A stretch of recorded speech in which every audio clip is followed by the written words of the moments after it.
Comment passer de 80 heures par semaine en quasi burn-out à 40 à 45 heures par semaine? Je suis Cédric Watine, tu es chez Outils du Manager, le podcast en français sur le management le plus écouté. Alors je sais que quand tu as entendu mon introduction, tu as dû te dire, là Cédric il fait fort, il fait carrément dans le piège à clic pour le dire poliment.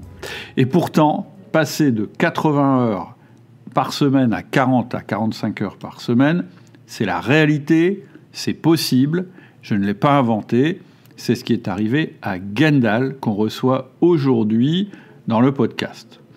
Gendal, il va nous expliquer son parcours, comment il est devenu le patron de ses anciens collègues, comment il s'est libéré du complexe de l'expert, comment il a fait face à 30% de turnover, comment il est devenu serein alors qu'auparavant il se sentait pris en otage par ses salariés, comment il a accéléré la mise en route des nouvelles recrues pour les rentabiliser plus rapidement, et pourquoi, en même temps, ses collaborateurs se sont épanouis et pourquoi aujourd'hui ils sont heureux chez lui. Il va nous expliquer aussi comment il a délégué à son bras droit ou à sa bras droit, je ne sais pas s'il existe un féminin. Et enfin, il va nous donner ses conseils les plus importants en fin d'interview. Que tu sois chef d'entreprise ou manager salarié, je pense que le témoignage de Gendal va t'inspirer et qu'il te montrera qu'il est possible de vivre totalement différemment ta vie de manager. Je te laisse avec l'interview de Gendal. Bonjour Gendal. Bonjour Cédric. Comment vas-tu ? Écoute, ça va super bien et toi ? Très contente de t'accueillir sur le podcast. T'es dans quelle région ?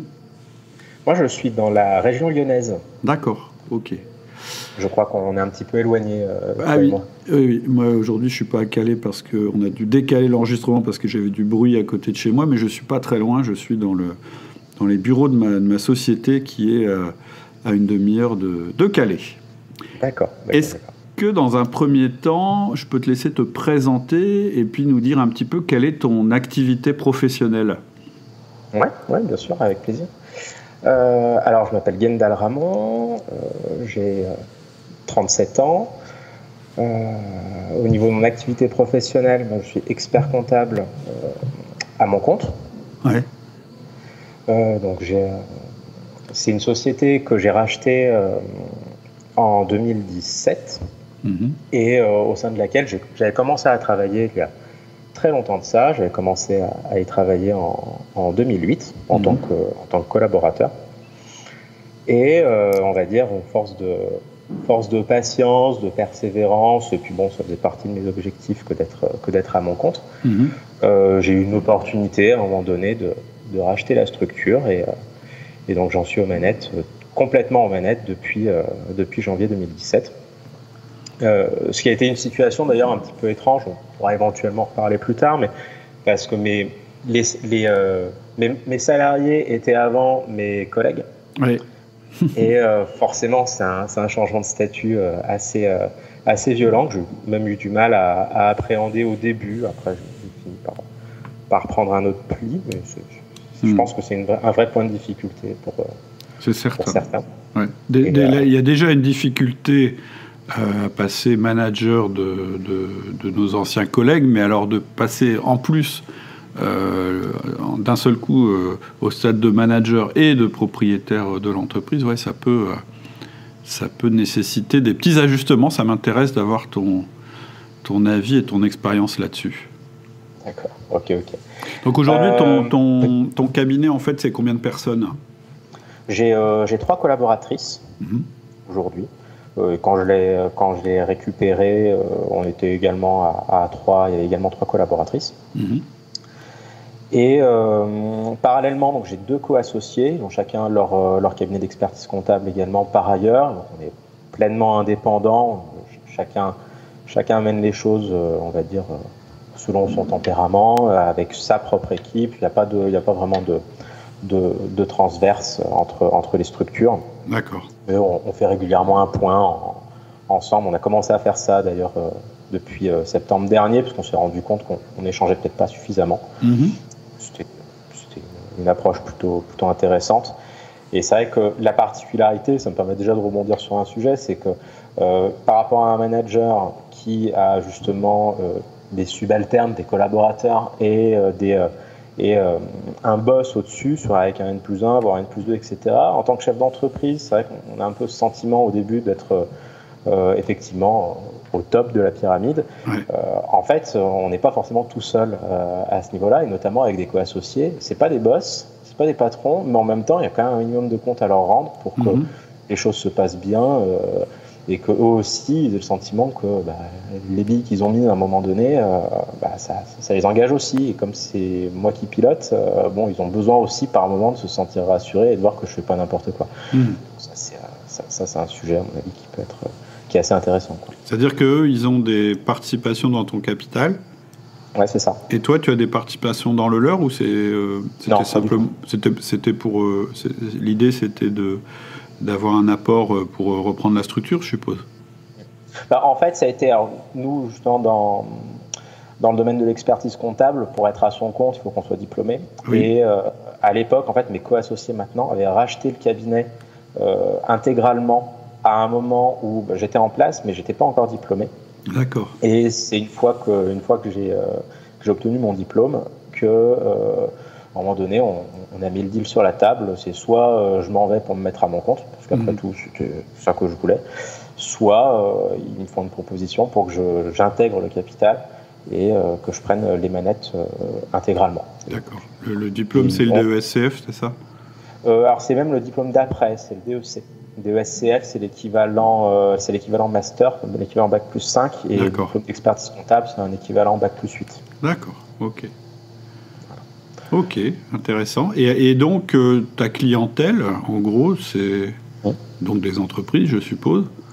Ouais, c'est ça. Alors, essentiellement des très petites entreprises, et je dis pas ça péjorativement, j'ai l'habitude de me présenter en leur disant que je suis une petite boîte pour les petites boîtes, en fait. D'accord. Moi-même, tout petit cabinet, et je travaille avec des petites structures. Alors, globalement, c'est des entreprises, alors j'ai une centaine de clients, et la moyenne se situe à moins de 10 salariés et moins d'1 million d'euros de chiffre d'affaires, grosso modo. D'accord. Et ce sont des structures, on va dire, sur des domaines d'activité très, très divers, très variés.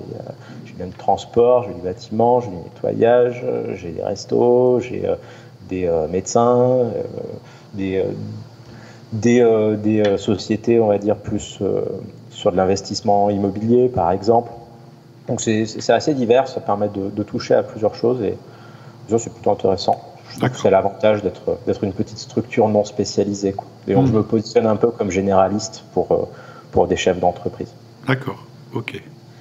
Et donc du coup l'idée c'est d'aider ces chefs d'entreprise à y voir un peu plus clair dans leur rôle et dans leurs obligations. C'est vrai que en France on a quand même pas mal des obligations en tant qu'entrepreneur. Et donc par moments c'est assez difficile d'y voir clair, surtout sur des profils de personnes qui n'ont jamais été chef d'entreprise. C'est quand même une grosse nouveauté, c'est une grosse découverte, c'est un monde qu'on peut essayer d'imaginer, on peut essayer de se documenter, mais une fois qu'on le vit, c'est quand même très très différent. Ouais. Donc au-delà des aspects vraiment légaux et réglementaires sur les subtilités des règles fiscales, sociales et juridiques des sociétés françaises, il y a aussi un peu cette approche accompagnement du dirigeant pour qu'il ne se retrouve pas non plus trop désillusionné dans un idéal qui se serait créé en tant que chef d'entreprise, ou à l'inverse, de dédramatiser certains points, parce qu'il y a des moments où on se fait des montagnes de choses et on est là aussi pour les rassurer sur certains aspects, quoi. Oui, quand on est chef d'entreprise, en général, c'est parce qu'on veut être indépendant et ne rendre des comptes à personne. On se rend compte assez vite qu'on a des comptes à rendre, et beaucoup. Mais après, voilà, chacun sa spécialité. Je rejoins complètement. C'est-à-dire que c'est pas au chef d'entreprise de devenir un spécialiste comptable, fiscal ou social, ou de connaître tous les textes. C'est vraiment, il faut savoir s'entourer de ce côté-là, parce que sinon, on peut y passer sa vie et oublier simplement de développer sa boîte, quoi. Donc, bien sûr. En effet. Ouais. Alors le travers inverse, ce sont des chefs d'entreprise qui délaissent complètement cette partie-là, qui partent du principe que dès lors que je l'ai délégué, je m'en lave complètement les mains. Et ça, mine de rien, ça peut avoir très vite une limite. Si le chef d'entreprise n'a pas quand même un minimum de bagage et de clés de compréhension sur les aspects même fiscaux ou gestion de la paye, par exemple. Ça peut arriver, j'ai des chefs d'entreprise, on leur traite leur bulletin, ils ne comprennent pas du tout, et quand le salarié leur pose des questions, limite, ils sont à se dire non mais voyez avec le comptable. Oui, non mais en fait le chef d'entreprise c'est toi, et ce serait quand même pas mal que tu sois en mesure d'expliquer à tes salariés, par exemple. Donc ça veut dire que tu as un rôle qui est un petit peu supplémentaire, toi, qui est de sensibiliser aussi probablement le chef d'entreprise à cet aspect-là. Ah oui, et ça c'est un élément qui historiquement, on va dire, était assez négligé par des cabinets d'expertise comptable, et en fait on se rend compte que c'est quelque chose d'hyper important d'expliquer aux dirigeants que ça reste quand même lui le dirigeant. Ouais. Ça reste lui qui est aux manettes de son entreprise, et c'est pas parce qu'il nous a délégué des trucs qu'on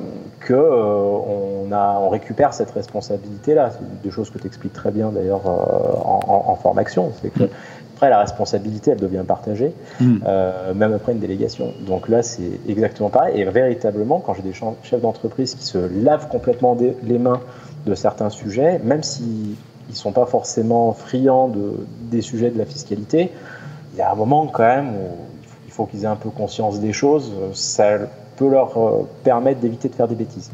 Ok. Merci. Voilà. Merci pour ta présentation. Alors, j'ai vu que tu avais acheté 4 formations du catalogue. Le manager essentiel, management par objectif, système d'organisation réaliste et système de progression réaliste. Est-ce que tu as suivi toutes les formations? Parce que tu les as achetées de manière assez regroupée, je dirais. Ouais. Et alors non, je les ai pas toutes suivies pour l'instant. Là, je suis uniquement sur la LME, parce que pour être très clair, lorsque j'ai commencé à suivre tes podcasts, ou après je me suis dit il faut vraiment que je fasse quelque chose et que j'aille plus loin sur le sujet, parce que le discours sur les podcasts me plaise, et il faut que je prenne le truc en main, parce que ce sera quand même pas suffisant pour résoudre les problématiques que je rencontre. Bien sûr. Donc j'ai commencé par me dire allez, sur le catalogue, qu'est-ce qu'il y a? Il y a ça. LME, ça a l'air d'être vraiment le truc, ça a l'air d'être vraiment la base, le socle, et effectivement le plus complet. Donc c'est ça. Je me suis dit allez, commençons par ça, le reste on verra. Et puis après d'offres packagées en offres promotionnelles, je me suis dit tiens, je vais en profiter pour récupérer celle-là, parce que je sens que j'ai besoin aussi de travailler sur ce sujet et également sur ce sujet. Et donc je les ai mises un peu au chaud, et parallèlement la formation LME, je pensais que ça allait me prendre quelque chose comme 2 mois. Et en fait, même si le temps de vidéo, je pense, peut rentrer en 2 mois, si on intègre la phase de compréhension, la phase de passage à l'action, la phase de mise en place, et puis les réajustements, et puis on revisionne les vidéos parce qu'il y a des trucs, on sent bien qu'on est passé un peu à côté, etc. Non, en fait, je pense que ça vaut le coup de prendre quand même un peu son temps pour consolider les choses au fur et à mesure. Alors ça, c'est mon parti pris, je pense que d'autres élèves pourraient le faire différemment, mais... Moi, effectivement, là-dessus, j'ai vu un peu tous les cas de figure. Le cas de figure que tu décris, qui est assez répandu. Alors, ce que j'ai souvent, c'est j'ai des gens qui d'abord comprennent le concept complètement, puisqu'en fait, très clairement, le manager essentiel, ça permet de mettre en place vraiment les fondamentaux du management, le 1-1, le feedback, la délégation et le coaching, et il y en a un qui est intermédiaire, qui est l'autonomie. En général, ce qui se met très vite en place, c'est le 1-1, le feedback et l'autonomie. Et puis ensuite, pour la délégation, le coaching, ça peut être un petit peu plus long, parce qu'il faut qu'il y ait un temps d'adaptation et de prise de confiance réciproque entre le manager et puis ses collaborateurs. Et donc, ce qui se passe souvent, c'est que la plupart des personnes font toute la formation, je dirais, au niveau théorique, mais au niveau pratique, il y a la première phase qui est d'aller jusqu'à l'autonomie, et ensuite, il y a une deuxième phase, les gens reviennent dans la formation et ils font la délégation et le coaching. Et moi, ça ne me dérange pas du tout, parce que la formation, elle est un peu construite comme ça, de toute façon. Elle démarre assez vite sur les 3 outils, je dirais, les plus rapides à mettre en place, et ensuite... sur la délégation, il y a un petit peu plus de travail à faire, et puis voilà, il faut bien maîtriser ce qu'il y a avant. La seule exception, c'est si on a un bras droit ou si on a envie d'avoir un bras droit. Là, on peut aller plus vite, mais c'est une autre formation qui s'appelle délégation express. Mais c'est vraiment dans le cas où on a envie de dégager une personne dans l'équipe. La formation, le manager essentiel, la délégation, elle se fait sur toute l'équipe, ce qui est un peu différent. Et tu peux tout à fait mettre en place ce management par objectif à partir du moment où tu as déjà mis en place tes 1 à 1 et tes feedbacks. Puisqu'en fait, management par objectif, c'est comment tu mets en place des objectifs à ton équipe avec un schéma, par exemple, trimestriel, où tu as des objectifs stratégiques par trimestre, etc. Donc, ça, c'est bon, ça. Je suppose qu'aujourd'hui, tu veux plutôt nous parler du manager essentiel, puisque bien ça, c'est celle sur laquelle tu as avancé le plus. Exactement. Alors, moi, ce qui m'intéresserait, c'est de savoir un petit peu pourquoi... qu'est-ce que tu avais envie de résoudre, en fait? Pourquoi tu as pris cette formation? Qu'est-ce qui t'a amené déjà à prendre cette formation alors que tu écoutais les podcasts? Alors déjà, le passage, la volonté de passer de l'état auditeur podcast à élève formation, clairement, c'est parce que au début, je sentais que j'avais des problématiques à résoudre en tant que chef d'entreprise, notamment sur plusieurs aspects, sur des aspects organisationnels, sur des aspects gestion de la ressource humaine. Et je sens bien que c'est un truc qui est pas forcément inné, et d'ailleurs ça tombe bien parce qu'en fait ça ne l'est jamais vraiment, je pense. Et clairement, j'avais un levier à basculer sur ce sujet-là. Donc j'ai commencé un peu à me documenter de droite et de gauche, le confinement aidant aussi, parce que tout ça, c'est des choses qui ont émergé un petit peu pendant le premier confinement. Okay. Et ça m'a complètement forcé, on va dire, à être en dehors de ma boîte et pas être constamment dedans. Et au niveau du podcast, alors les tiens, je les ai trouvés vraiment super intéressants. J'en avais écouté d'autres, mais bon, qui me parlaient un petit peu moins. Après, il y a eu d'autres aussi sur d'autres sujets, plus des sujets sur la croissance d'entreprise, des choses comme ça, où c'est quand même plutôt parallèle. Mais les tiens m'avaient vraiment beaucoup inspiré. Notamment, il y avait une série de 3 épisodes sur, de mémoire, les 10 lois du management. Ouais, les 22 lois du management, un truc comme ça. Ouais, les 22 lois. Et pour le coup, j'ai écouté les 3, je me suis dit, pétard, il n'y a absolument rien, entre guillemets, d'extraordinaire. C'est-à-dire que c'est des évidences, c'est plein d'évidences, mais en même temps, je me suis dit, mais il a complètement raison de mettre l'accent sur ces sujets-là. Et oui, ok, c'est évident, mais en fait c'est ça qu'il faut que je fasse. Donc ça, j'ai trouvé ça très, très inspirant. Et donc après, je me suis dit, bon, faut que je fasse quelque chose. Je l'ai fait gamberger dans ma tête pendant un petit moment, et j'ai profité, on va dire, notamment sur les vacances d'été où là il y a un vrai moment de repos, pour me dire, allez, je vais passer à la rentrée, je passe à l'action, et je me mets sur cette formation là. Et voilà. Et du coup, pour moi, les difficultés que je rencontrais au niveau entreprise, et du moins mes attentes en commençant cette formation, c'était d'une part une grosse difficulté, une grosse problématique que je rencontrais régulièrement, c'est que je me retrouvais à être hyper productif en permanence. Et en tant que chef d'entreprise, j'avais l'impression de ne pas faire mon job de chef d'entreprise véritablement. Et j'avais l'impression d'être encore resté à un niveau collaborateur comptable premium, qui fait un peu le pompier, pour reprendre souvent tes expressions, avec... à un moment, c'était un truc de dingue, parce que j'avais mes collaboratrices, très souvent, elles faisaient la queue devant mon bureau. Limite, j'aurais pu mettre un ticket pour rentrer, pour faire la queue, et ensuite je passais mon temps à résoudre des problèmes, et je pouvais véritablement commencer à travailler à partir de 18h. Et c'était juste pas possible. À un moment donné, je pouvais pas être collaborateur qui résout tous les problèmes des autres, et en même temps être chef d'entreprise aux manettes. C'est juste pas possible. Donc déjà, j'avais vraiment cette impression de glissement de compétences, et justement, qu'il allait falloir que je délègue. Et c'est vrai que c'est bien beau, parce qu'on se dit, il faut déléguer. Ouais, mais comment ? En fait, tu avais un statut de super expert, ce qui est d'ailleurs pas tellement étonnant, parce que votre métier, c'est quand même un métier très technique. Et c'est vrai que le pouvoir, on peut le prendre comme ça. C'est-à-dire que même quand tu étais salarié, ce qui faisait que tu avais du pouvoir, c'était ton expertise technique. En plus, c'est validé par un diplôme. Donc c'est quand même des choses qui sont, qui sont très tangibles, etc. Et on a tendance à s'appuyer sur ça. Et donc, quand tu es passé du stade de salarié au stade de chef d'entreprise responsable de tes anciens salariés, il n'y avait pas tellement de raison que tu laisses tomber ton statut d'expert, voire c'était un peu ton statut d'expert qui justifiait le fait que tu aies cette place. Et donc, tu avais forcément des raisons de continuer à compter sur ce pouvoir d'expertise pour assurer ta place, quoi.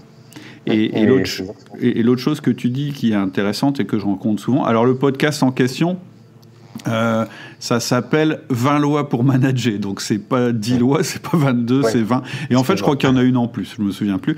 Mais ça peut, effectivement, un podcast, ça peut faire un déclic. Mais moi, ce que j'observe souvent, c'est ce que tu décris, c'est des chefs d'entreprise ou des managers qui continuent à produire comme tu le faisais, tout en étant d'accord avec le podcast, en disant, tiens, c'est vrai, ce qu'il dit, c'est intéressant. Ah, c'est intéressant, il y a 20 lois, il suffit d'appliquer ces 20 lois.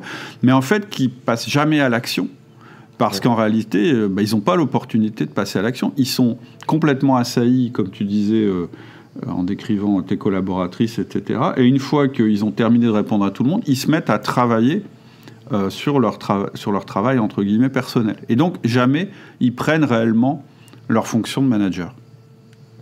Et en général, ça se dégrade assez vite derrière.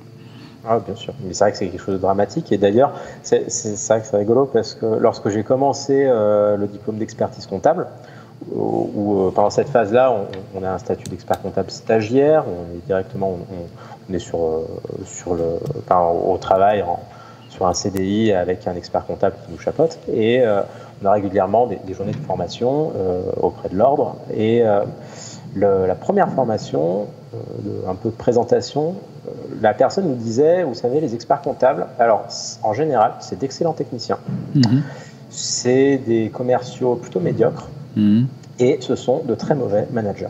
Ouais. Et c'est complètement fou, parce que complètement vrai. et je pense véritablement que mon titre professionnel, expert comptable, le fait qu'il y ait expert dedans est forcément, pas forcément m'enfermer justement sur une difficulté que tu exposes quand même très régulièrement sur ce côté, en tant qu'expert, je suis légitime. Et donc vraiment, c'est comme ça. Notre titre professionnel s'assoit là-dessus, sur ce postulat de départ, en fait, il y a déjà un gros travail qui consiste à déconstruire ce postulat de départ. C'est vrai.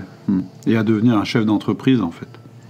C'est exactement ça. Et d'ailleurs, c'est très souvent ce que j'explique aussi à des prospects lorsque je m'apprête lorsque je rencontre des chefs d'entreprise, c'est que je leur explique, ok, je suis expert comptable, mais avant toute chose, je suis chef d'entreprise. Donc avant d'être spécialiste sur le droit fiscal, social et compagnie, avant toute chose, comme tout chef d'entreprise, j'ai un chiffre d'affaires à développer, j'ai des salariés et des fournisseurs à payer, j'ai une trésorerie à surveiller, etc. etc.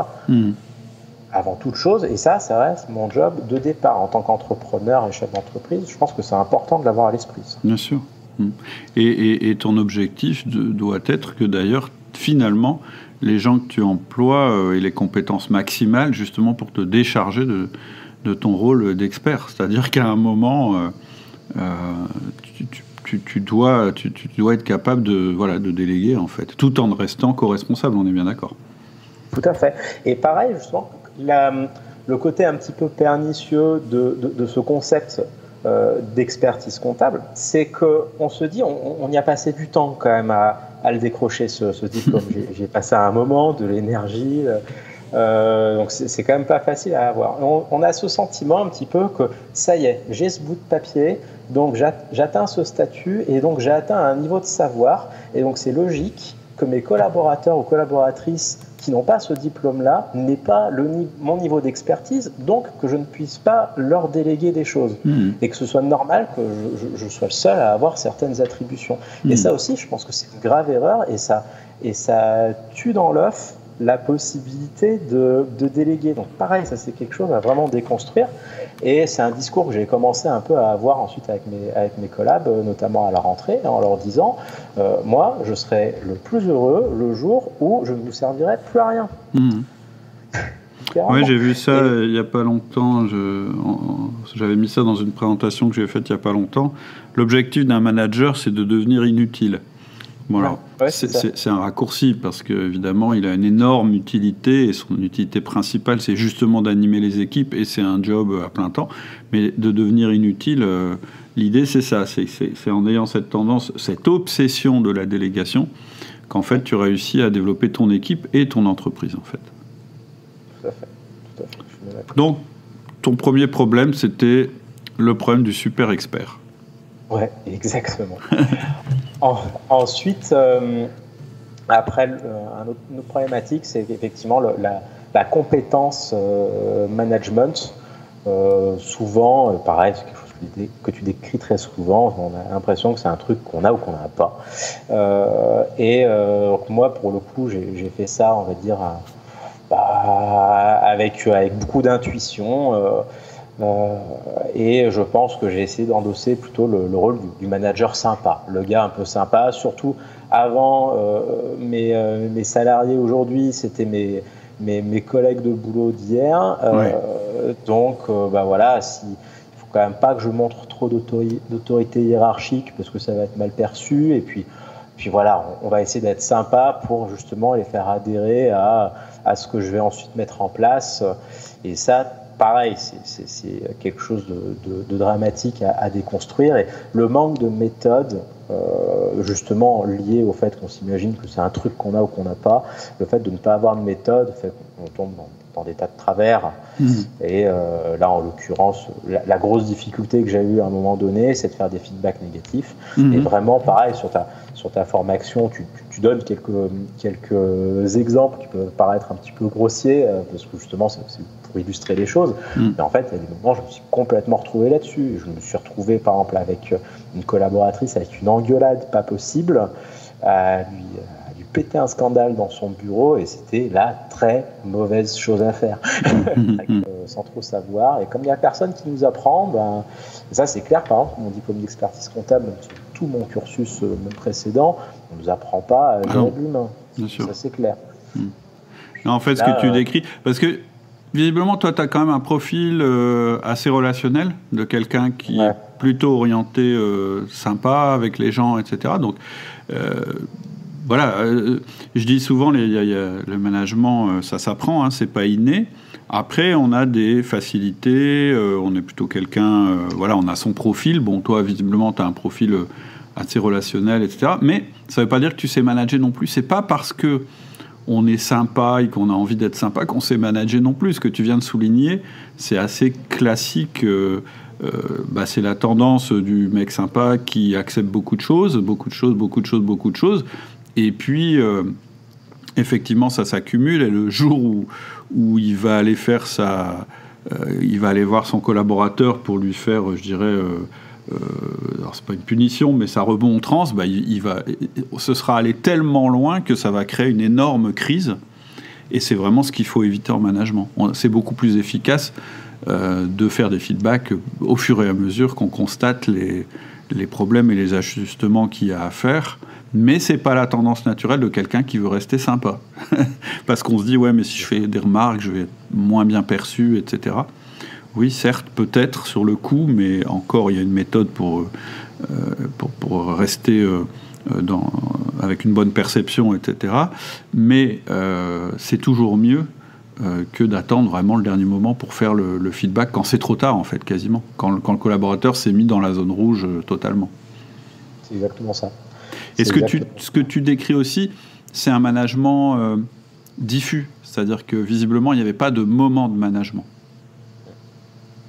Ah oui, ça c'est certain, et justement c'est un point qui est vraiment clé aussi, un des points vraiment clés de ta formation, c'est justement le fait de rendre tangible les instants et la casquette manager. Ouais. Ça, je pense qu'effectivement, non seulement c'est ça permet de se mettre en accord avec soi-même sur le fait que oui, j'ai du temps qui est dédié sur cette partie-là, parce que ça fait partie de mon boulot de chef d'entreprise. Et en plus, ça légitime les choses vis-à-vis des collaborateurs, et sans forcément passer par la case super expert. Absolument. Donc voilà sur cet aspect. Et sur une autre difficulté que j'avais rencontrée, et je sentais que ça allait devenir quelque chose de compliqué pour la suite, dès lors que je vais vouloir essayer de faire grossir un petit peu mon cabinet, c'est ce sentiment d'avoir peur que les salariés me lâchent. Pardon, peur de quoi ? Excuse-moi, je n'ai pas entendu. Excuse-moi, le fait d'avoir peur que mes salariés me lâchent à un moment donné. D'accord. Qu'ils ne soient pas en accord avec moi et qu'ils décident de partir. Et on a une problématique assez récurrente, je pense qu'il n'est pas du tout exclusif à notre métier, mais on a du mal à recruter. Ouais. On a du mal à trouver des candidats, on a du mal à trouver des candidats qui matchent véritablement avec les attentes, on a du mal, il y a une vraie difficulté là-dessus. Et donc, on a un petit peu cette crainte de se dire, mon Dieu, si j'ai un salarié qui s'en va, je vais avoir du mal à le remplacer. D'accord. Donc, en plus de ça, s'il s'en va parce que je l'ai froissé, le cas typique, c'est le chef d'entreprise qui a peur d'un prud'homme, véritablement, par rapport à un salarié, et qui ne va pas oser monter le ton parce qu'on s'imagine que le salarié va pouvoir sortir je ne sais quelconque incantation pour faire sortir un motif prud'homal valable et faire raquer son boss. Et très souvent,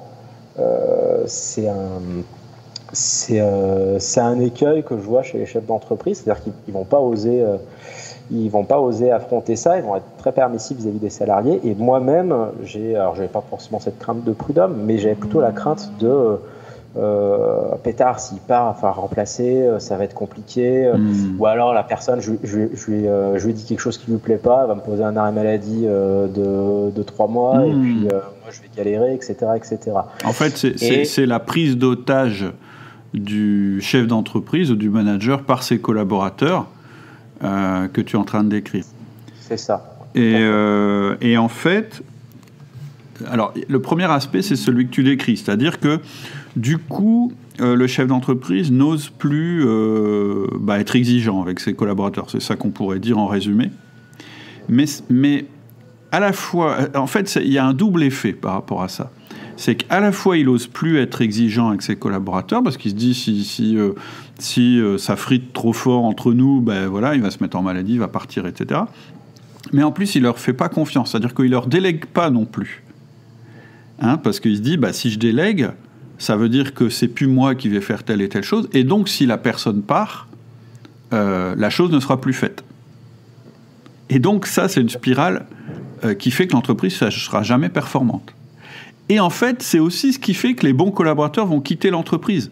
Parce que ça va devenir une entreprise dans laquelle on n'est pas exigeant. Et quelqu'un qui est un bon collaborateur, il a besoin d'exigence envers lui, mais aussi de voir de l'exigence envers ses collègues. Et puis, c'est une entreprise aussi où on délègue et où on lui confie des responsabilités. Sinon, le bon, il s'en ira. Donc, c'est toujours un mauvais calcul. Et en fait, la résolution de ce paradoxe, c'est de dire, mais non, si j'ai un bon système de management, si j'ai mis en place tout ce qu'il fallait, eh bien, quelqu'un qui s'en va, ce sera moins un drame, parce que déjà, l'équipe en elle-même sera autonome et donc pourra compenser le départ pendant un moment.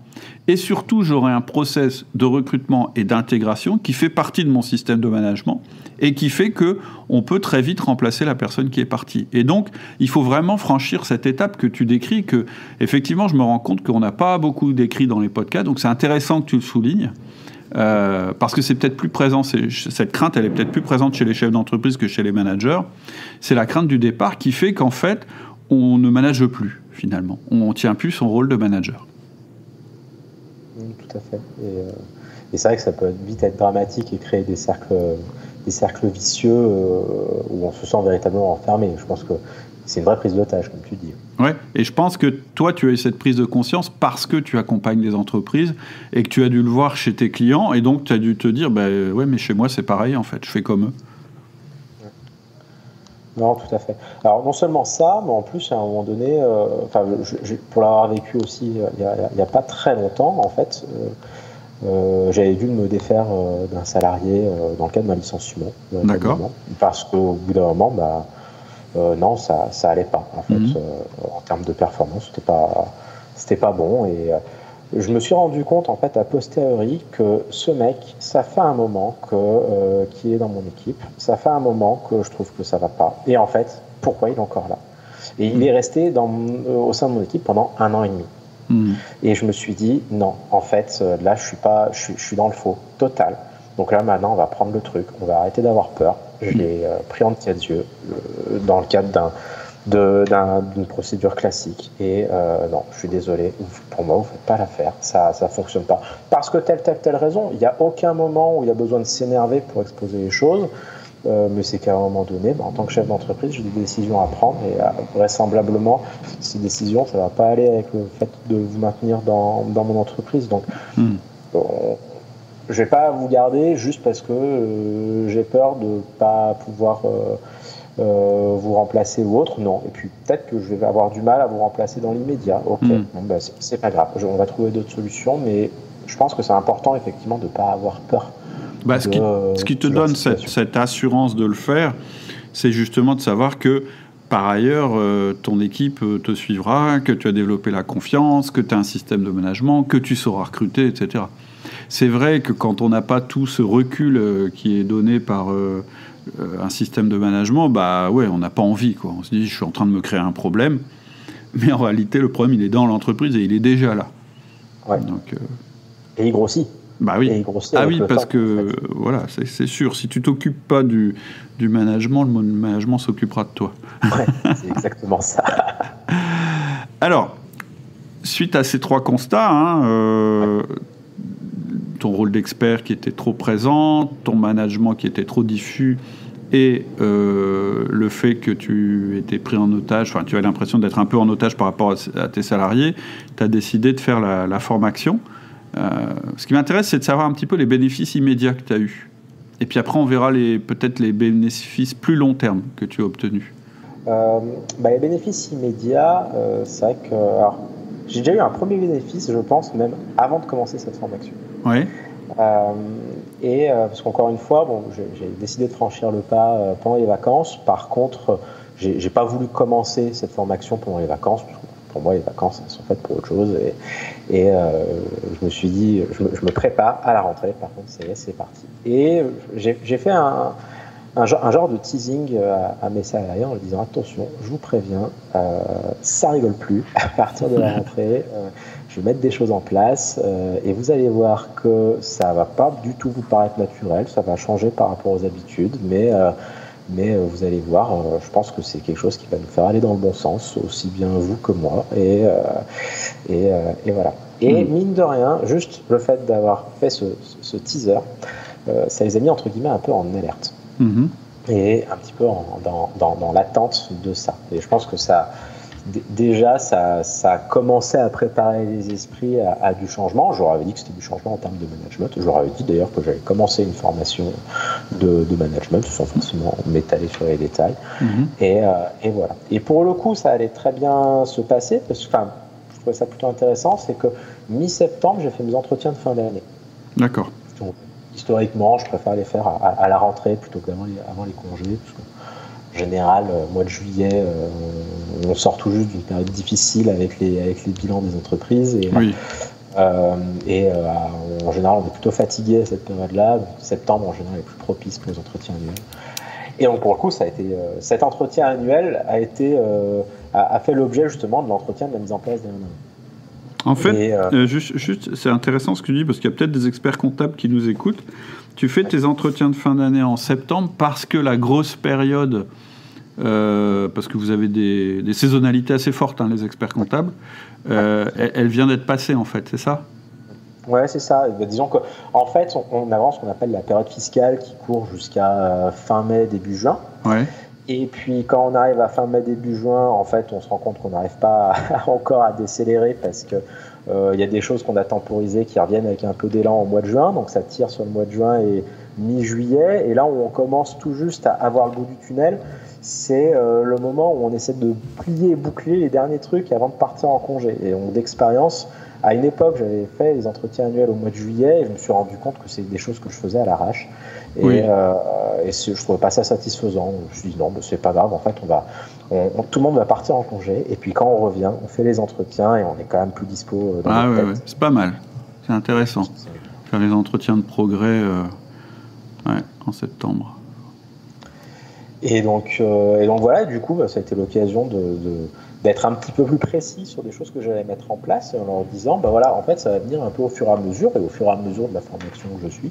Mais déjà, on va commencer par aller un à un, on va commencer à leur décrire exactement comme tu le proposes dans ta formation, ça a été hyper clair. Et en fait, alors, j'ai peut-être eu de la chance, j'en sais rien, par rapport à d'autres témoignages en tout cas, mais j'en ai aucune qui s'est montrée réticente. D'accord. Donc il y a tout le monde dès le départ qui a joué le jeu, et ça je pense déjà c'est un point important à signaler, c'est que en fait je pense que fondamentalement les gens restent quand même plutôt volontaires. Je ne suis pas sûr que de prime abord, ce ne soit pas la majorité qui soit réfractaire à ce genre de... Ah non, franchement c'est assez rare. Alors après il y a des situations particulières, au contraire une équipe elle ne peut que bien vivre l'intention de son manager de s'améliorer dans le domaine du management. En général, on s'en rend pas compte, on a l'impression que nous on souffre, mais notre équipe elle souffre aussi, c'est-à-dire que notre équipe elle a besoin d'un chef quand même, et pas juste d'un copain ou d'un expert, d'un chef. Tout à fait. Et ça, je pense que justement, cette mise en place dans les bénéfices premiers de cette formation, c'est que ça a installé justement le fait que mes collaboratrices, à un moment donné, se disent « Tiens, Yendal, il est en train d'asseoir quelque chose qui va permettre à la structure de grossir. » Et contrairement à ce qu'on pourrait s'imaginer, en fait, nos salariés, ils ne restent pas juste enfermés sur une visibilité, leur poste de travail. Pour eux, c'est quand même important de pouvoir jeter un coup d'œil, même s'ils ne sont pas forcément aux manettes, de voir en fait le bateau dans lequel ils sont, c'est pas un bateau qui s'apprête à couler, c'est pas un bateau qui va vers des difficultés, enfin qui va peut-être aller vers des difficultés, mais qui va être, pour reprendre une de tes expressions que j'aime beaucoup, qui va être antifragile. Et là, techniquement, mes salariés, c'était leur première impression, c'est que tiens, Yendal, il est en train de mettre en place des trucs qui va nous permettre de mieux organiser le travail de chacun, de rendre des choses plus fluides, notamment par le biais du management. Et ça, c'était quelque chose de très très bien perçu dès le départ, et la relation de confiance qu'on peut créer dans le cadre des 1 à 1, notamment de par leur aspect répétitif, donc vraiment toutes les semaines, c'est un délai qui est court, mais en même temps qui est pas trop court non plus, mais qui permet quand même d'assurer une récurrence et donc justement de créer un tunnel de confiance. Tout à fait, ouais. Ça, c'était vraiment quelque chose de très très positif. Et justement, dès lors que cette base est mise en place, là oui, effectivement, on peut commencer à plugger des choses par-dessus. C'est exactement ce que là, j'en entends rien, hein, c'est exactement ce que tu exposes aussi en formation et dans tes podcasts. C'est voilà, j'ai ce terreau mis en place, mais si ça c'est pas mis en place, effectivement, aussi inutile de parler de délégation si on n'a pas mis en place un. C'est très très compliqué. C'est très très compliqué. Le 1 à 1, c'est vraiment la base, et c'est ça qui va tout faciliter. C'est clair. C'est pour ça, d'ailleurs, que j'avais créé la formation une plus courte, qui est 1 à 1 express, parce que c'est le minimum vital du manager, quoi. S'il n'a pas ça, le reste sera très difficile. C'est clair. Tout ce qu'on vient d'évoquer, d'ailleurs. Quelque chose que je constate quand même, c'est qu'en fait, c'est assez rarement mis en place dans les entreprises. Ah oui, oui. Et en fait, c'est curieux parce que c'est quand même tout simple, c'est quand même tout bête. Et c'est marrant, dans mes salariés, donc j'ai une contrat en alternance, j'ai eu l'occasion justement d'échanger après avec une de ses profs. Et une des inquiétudes de cette salariée quand elle a commencé, c'est que pendant les phases après d'entretien, avant son démarrage, ça a été mais au fait, est-ce qu'on pourra faire des points de temps en temps? Et je lui ai dit, vous savez, on va faire des points de temps en temps. Ce temps en temps, ça va être 1 fois par semaine, et ce, jusqu'à la fin de nos relations de travail. Et elle a trouvé ça top. Et lorsque j'ai exposé ça à sa prof, et pareil, la prof a trouvé ça vraiment trop bien. Ouais. C'est vraiment super quoi, de mettre ça en place. Donc, ça aussi, c'est quand même très satisfaisant en tant que chef d'entreprise qui se dit, bon allez, je vais essayer de m'améliorer en management. Et ben, cet outil-là, ça permet de mettre quelque chose de concret en place et qui est perçu comme une excellente idée. Et pas que chef d'entreprise. Hein. Moi, je le vois, par exemple, dans la fonction publique, où j'ai eu quand même beaucoup de retours d'expérience. En fait, très souvent, malheureusement, hein, et j'ai des retours multiples, il n'y a pas du tout de management en place dans le secteur public, l'hôpital, etc. Les gens arrivent, ils ne savent pas qui est leur chef, ils ne le rencontrent jamais, sauf si vraiment il y a un problème. Et c'est catastrophique. Il suffirait que ce petit outil-là soit mis en place à tous les niveaux, mais déjà, la perception initiale de la personne qui va venir travailler va être complètement différente, et donc ses performances. Et je suis d'accord avec toi. Après, le 1 à 1, il faut quand même le mettre en place de la bonne façon. Il ne faut pas que ce soit un entretien de flicage, il ne faut pas que ce soit le bureau des plaintes, etc. Et c'est pour ça que, là aussi, le minimum vital, c'est de le mettre en place et que ce rendez-vous existe, mais après... il faut qu'il soit bien, faut qu'il soit bien structuré, que ce soit le salarié qui puisse s'exprimer, etc., etc. C'est important. Tout à fait. Alors ça, et qu'il soit aussi bien orienté, ça fait partie aussi d'un de tes chapitres, notamment sur l'autonomie. Ouais. Effectivement, ton 1-1, tu vas pouvoir l'orienter pour essayer de viser juste, parce qu'effectivement, ça ne doit pas être un entretien machine à café. Et ça ne doit pas être non plus l'équivalent de ce que tu vivais avant de le mettre en place, qui était ton rôle d'expert. C'est-à-dire que c'est pas j'arrive et j'ai en face de moi l'expert à moi tout seul pendant 30 minutes. Hein. Le salarié ne doit pas se dire ça non plus, et tu dois bien lui faire comprendre. Donc c'est un peu subtil, il y a un peu de subtilité. Mais voilà, avant de mettre de la subtilité, il faut déjà mettre en place l'outil. Bien sûr, et puis effectivement, en fait, il y a une vraie courbe d'apprentissage. On dirait pas comme ça. Quand tu expliques les 1 à 1, notamment en podcast, ça paraît assez simple et assez bête comme truc. Et effectivement, c'est pas non plus quelque chose d'hyper compliqué. Mais par contre, c'est important de le poser correctement, parce que sinon, effectivement, il va y avoir un espèce d'essoufflement. Et si on sait pas dans quel sens l'orienter, je pense que le 1 à 1 peut par exemple très vite déraper en instant où on fait un point sur les dossiers. C'est ça. Et au début, par exemple, les collaboratrices, elles pensaient que c'était un petit peu ça. Et donc, je leur disais non, mais là, je m'en fiche de savoir si on a avancé sur le bilan d'un tel ou d'un tel. Non, le 1 à 1, il n'est pas fait pour ça. Tout à fait. Le suivi de la production, on a des tableaux de suivi, on prend un autre moment si jamais, mais le 1 à 1, il n'est pas là pour ça. C'est tout à fait. Ça, c'est important d'avoir à l'esprit, quoi. Et c'est pour ça que c'est important après de dynamiser le 1 à 1. La première phase, c'est ce que tu dis, c'est de le mettre en place. Puis après, et c'est tout l'objet de LME que tu suis, la formation, c'est qu'après, ça devient ce que j'appelle un dynamique, c'est-à-dire qu'on met des étages à la fusée et on ne s'arrête jamais d'améliorer le processus. Et ça, justement, pareil, cette première étage, ensuite, il y a un élément qui est venu se greffer qui était assez concomitant notamment au feedback, c'est la partie attribution, notamment avec les fiches de mission. Oui. Ça, pareil, j'ai eu l'impression d'être un magicien lorsque j'ai exposé ça à mes collabs, parce que vraiment, c'était le truc totalement inédit qu'on faisait jamais. Quand on en parle avec d'autres, non, en fait, c'est quoi une fiche de poste, en fait? Ça reste un concept, on va dire, un petit peu nébuleux, mais voilà. Et non, en fait, alors c'est pas tout à fait une fiche de poste, donc quoique ça peut s'y apparenter. La fiche de mission, elle va quand même vachement plus loin. Pareil, les collaborateurs, ça leur a vachement plu, ça. Et moi-même, ça m'a justement vachement plu, parce qu'après, ça m'a permis d'exposer, on va dire, ces aspects, et à chacune, et ensuite en réunion globale. Tout à fait.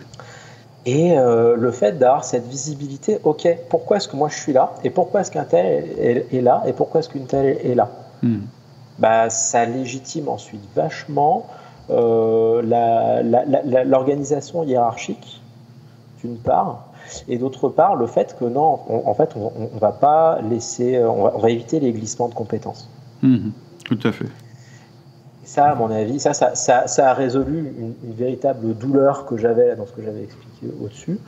C'est ce glissement de compétences où j'ai l'impression que, non, en fait, je me retrouve à être chargé sur ça. Non, en fait, maintenant, ça, c'est votre job. Oui, tu as posé ta structure, en fait. Mon job, c'est ça. Et si votre job il glisse vers moi, vous voyez, mon job à moi, je pourrais pas le faire. Et après, le reste, la réunion, le temps de préparer un peu toutes les équipes, allez, on va dire dans les 2 semaines qui suivent, ça peut être fait. Dans le premier mois, en fait, on peut avoir déjà ces outils qui sont mis en place. Oui, complètement. Oui, bien sûr. Et enfin, le troisième point, on va dire que j'ai trouvé très très bénéfique sur cette formation LME, c'est que, alors ok, on parle de management, mais tout n'est pas orienté au niveau du relationnel manager-salarié, enfin manager-collaborateur, mais il va être aussi du manager en tant qu'individu seul, et notamment par rapport à la structuration de son temps. Et le fait de...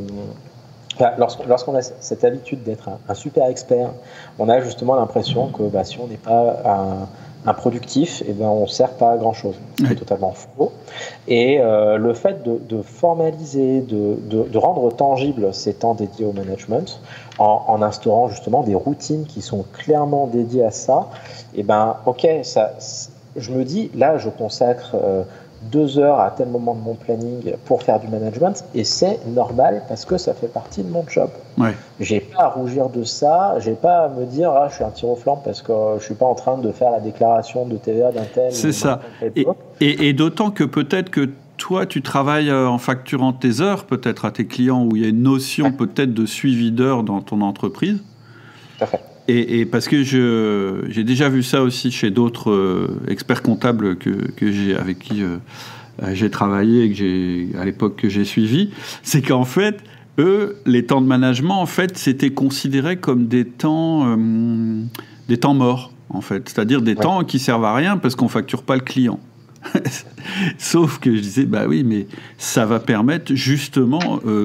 et d'ailleurs, c'est vrai aussi pour le temps commercial dont tu parlais, c'est-à-dire trouver des nouveaux clients, etc. Et à partir du moment où tu deviens chef d'entreprise, justement, tu n'es plus soumis à cette contrainte de vendre ton temps. Au contraire, il faut que la valeur ajoutée que tu vas dégager soit décorrélée du temps que tu passes. C'est très très important de comprendre ça, et même pour un expert comptable. Alors après, ce qu'on me disait, oui, mais non seulement quand je rencontre mon collaborateur, je ne peux pas facturer la demi-heure pendant laquelle je la rencontre, mais lui non plus. Je dis oui, mais les bénéfices, ils vont être visibles à plus long terme.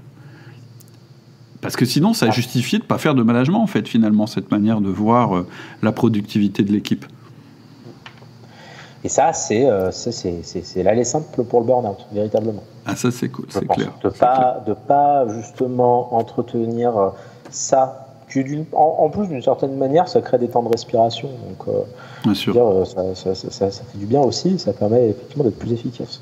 Mais effectivement, il y a un moment donné... à un moment donné, justement, je me disais, mais en fait, pourquoi je me prends la tête ? À la rigueur, je vais tout plaquer et puis je vais me mettre tout seul. C'est ça. Si j'ai tant de mal que ça à déléguer, si mes salariés ils sont pas foutus de faire telle et telle chose, en fait, je vais tout plaquer, je vais faire ça tout ça. Non. En fait, ce que tu décris, c'est le raisonnement par exemple, de beaucoup d'artisans. Qui décident finalement de devenir... et en réalité, ils ont choisi d'être entrepreneurs pour être libres. Et puis finalement, ils se retrouvent avec ce raisonnement-là à travailler en général beaucoup plus qu'un salarié, et sans forcément avoir des espoirs de gagner beaucoup d'argent, parce que finalement, ils saturent totalement leur temps et ils ont une corrélation très forte entre les revenus qu'ils génèrent et le temps qui passe. Donc ça, c'est l'esclavagisme invisible de l'entrepreneur qui délègue rien et qui veut pas recruter. Tout à fait. Et à mon sens, c'est d'autant plus dramatique pour un chef d'entreprise qui est vraiment le pilote de son véhicule, parce que en travaillant que sur l'aspect technique et productif, tu te donnes pas de visibilité sur l'avancée de ta boîte, et à un moment donné, tu seras obligé de subir. C'est ça. Les remous, le contexte actuel et on est une parfaite illustration. C'est qu'en fait, si on est resté constamment avec le nez dans le guidon à faire de la prod, on finit par lever les yeux, à se dire mais tiens, il n'y a plus de boulot là, comment on fait ? Et justement, on l'a pas anticiper et on subit véritablement la situation. Et en subissant ça, en fait, on n'a pas fait son job de chef d'entreprise. Tout à fait.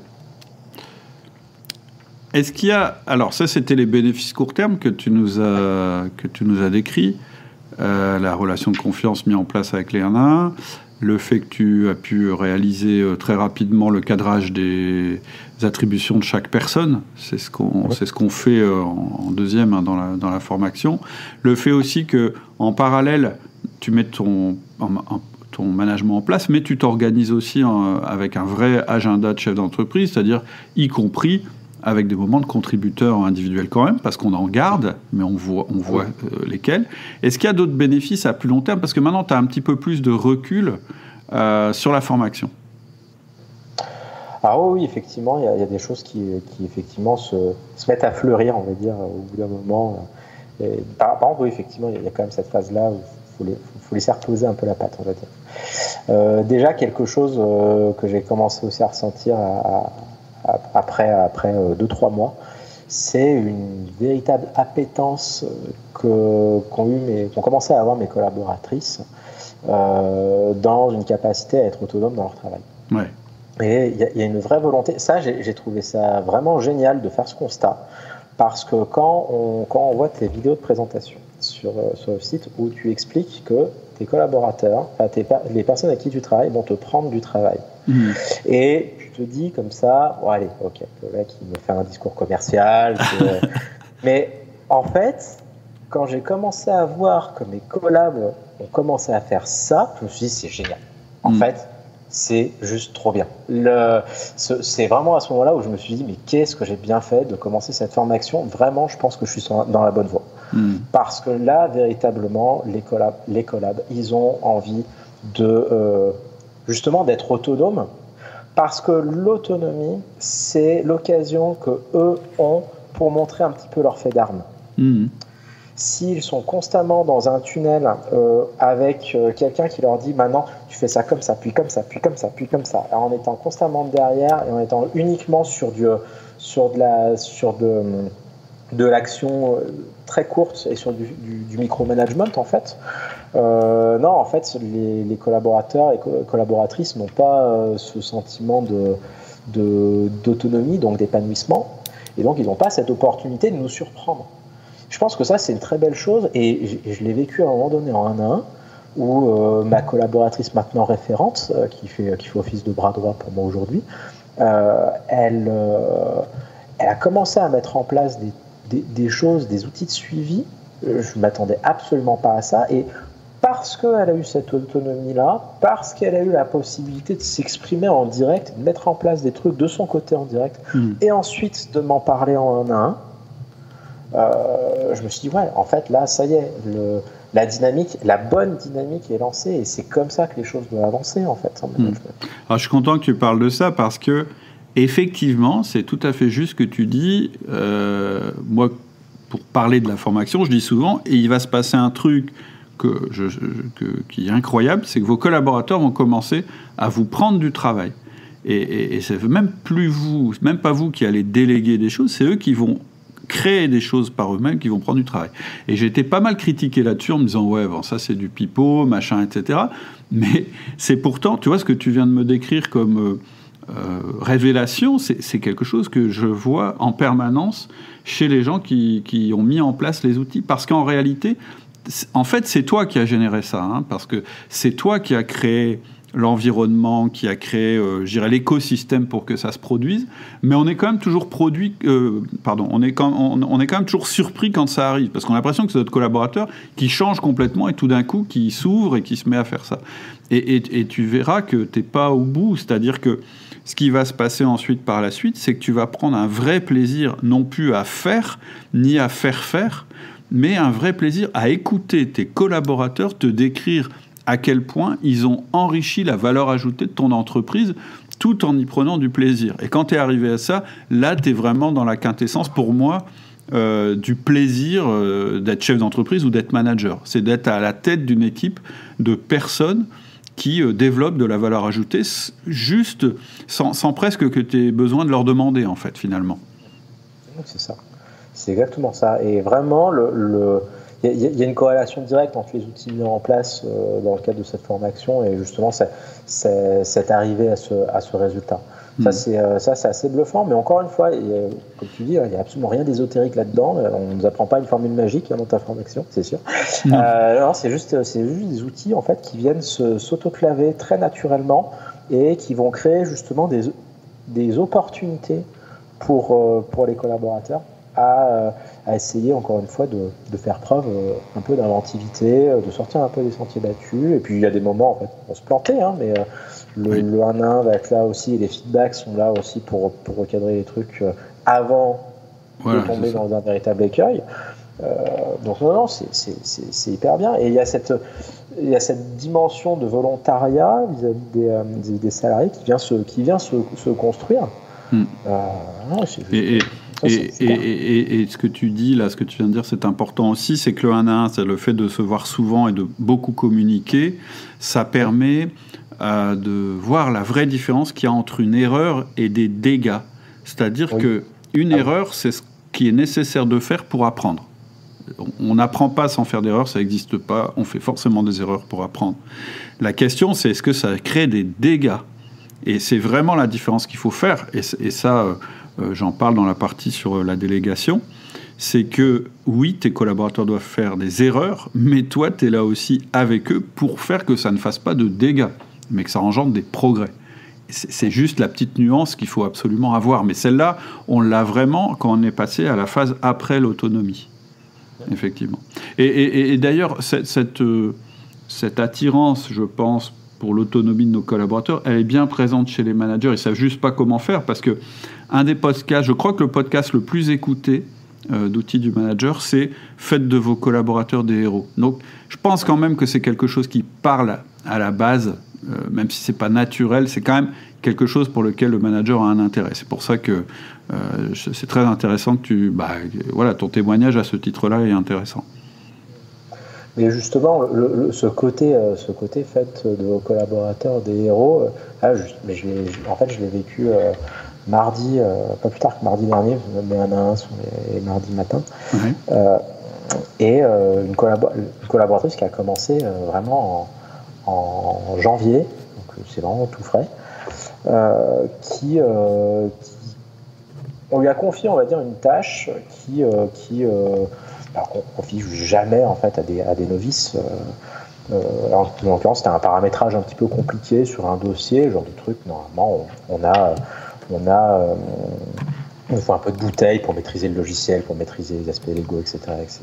Et en fait, alors parallèlement à ça a été une orientation parallèle que j'ai prise avec tes formations, c'est que je me suis mis à faire des vidéos tutos au niveau des différents process d'exécution de plusieurs types de tâches pour m'aider justement à pas forcément passer tout ce temps-là à chaque fois avec une nouvelle personne. Et donc la personne, elle peut suivre cette vidéo, peut la resuivre au besoin, et comme ça lui permet de voir, ok, pour paramétrer un dossier de paye, il faut faire comme ça, pour faire un bulletin de paye, il faut faire comme ça, etc. etc.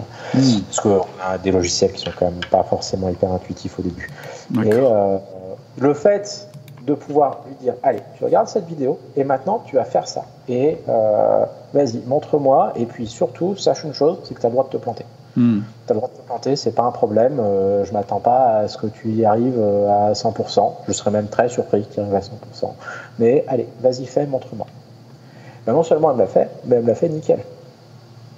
Et ça, c'est génial. Parce que ça, c'est le genre de choses, là, encore une fois, faire ce type de tâche, je demande à ce que la personne, au moins, là, c'est création d'un dossier de paye. La personne n'a jamais fait de paye de sa vie. Elle est là depuis 2 semaines dans mon cabinet. Je lui ai confié ça, c'était le truc quand même plutôt risqué. Non, en fait, ça marche. Ça fonctionne. Mais parce qu'effectivement, il y a eu ces outils au départ. Et lorsqu'elle a intégré mon cabinet, j'ai commencé à mettre en place les 1 à 1 aussi avec elle. Elle a raccroché les wagons là-dessus. Le fait qu'il y ait justement ces différents outils, elle est rentrée, on va dire, dans ce système. Quand tu parles de système de management, je trouve ça très très vrai. C'est que vraiment, il faut imaginer le truc comme étant une machine qu'on a construite. Et puis après, les nouvelles personnes qui vont travailler avec nous, elles vont rentrer dans ce système-là. Bon, c'est pas de la machination non plus, mais elles vont rentrer dans ce système et puis elles vont se rendre compte que les choses, elles fonctionnent, elles avancent et on gagne un temps de folie. Et du coup, c'est fluide. Et du coup, t'es plus... Toi, à la fois, tu peux faire ton vrai rôle, tu peux être exigeant, t'es plus pris en otage par tes collaborateurs. Eux non plus, d'ailleurs, les bons, ils vont pas partir parce qu'ils sentent que c'est un système qui fonctionne, etc. Et du coup, ça te libère, toi, en tant que chef d'entreprise, déjà au niveau de ton temps passé, mais aussi au niveau des soucis que tu as, parce qu'il y a beaucoup de chefs d'entreprise qui ont ce souci d'avoir des salariés qui les quittent. À partir du moment où tu as confiance dans tes personnes et dans ton système de management, tu es aussi libéré de ces soucis-là. D'ailleurs, tu m'as pas dit, au niveau de temps de travail, est-ce qu'il y a eu des modifications au niveau du temps passé dans l'entreprise? Parce que je crois qu'au début, tu me disais, j'étais en train de m'acheminer vers le burn-out, en fait. Ouais, mais j'ai vraiment eu une phase dans ma carrière où je suis vraiment pas passé loin, je pense, d'un vrai bon gros burn-out qu'on n'a pas envie d'avoir. Parce qu'au début, vraiment au tout début, quand j'ai commencé à travailler en tant que collaborateur, pas en tant que chef d'entreprise, j'avais tapé, je tapais à un moment donné du 80 heures par semaine. Ouais. On a tous connu. Et en fait, c'est juste pas bon. Non.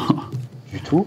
Et c'est là où on se dit, bon, après, en étant arrivé à l'épuisement, on se dit, en fait, c'est surtout pas ça que je dois continuer de faire. Donc, on essaie de trouver des solutions autres. Bon, après, j'ai réussi à planir les choses. En moyenne, jusqu'à présent, je bossais à peu près 10 heures par jour, du lundi au vendredi. Je prenais un peu de rab le week-end.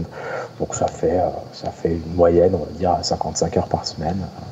Ce qui est déjà beaucoup. Le pire, d'ailleurs, ça, c'est, je pense que les chefs d'entreprise, je pense que ce serait important qu'ils aient ça en tête. Très certainement les managers salariés, mais ça, pour le coup, c'est un domaine que je connais un peu moins.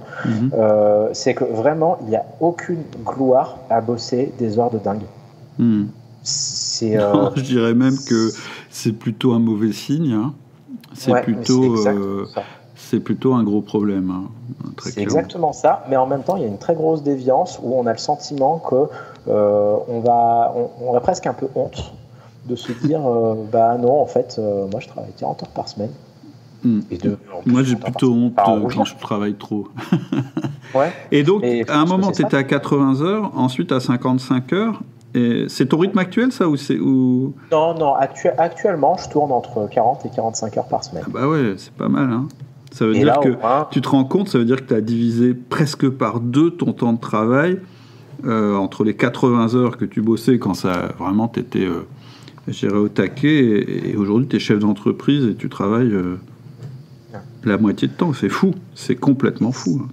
Et ça passe vraiment par une grosse phase d'apprentissage. Et en fait, j'ai commencé à réduire drastiquement, on va dire, mon temps de travail, notamment avec la naissance de ma fille, parce que j'ai ma fille qui est née le 22 novembre 2019, et donc c'est assez récent, quoi.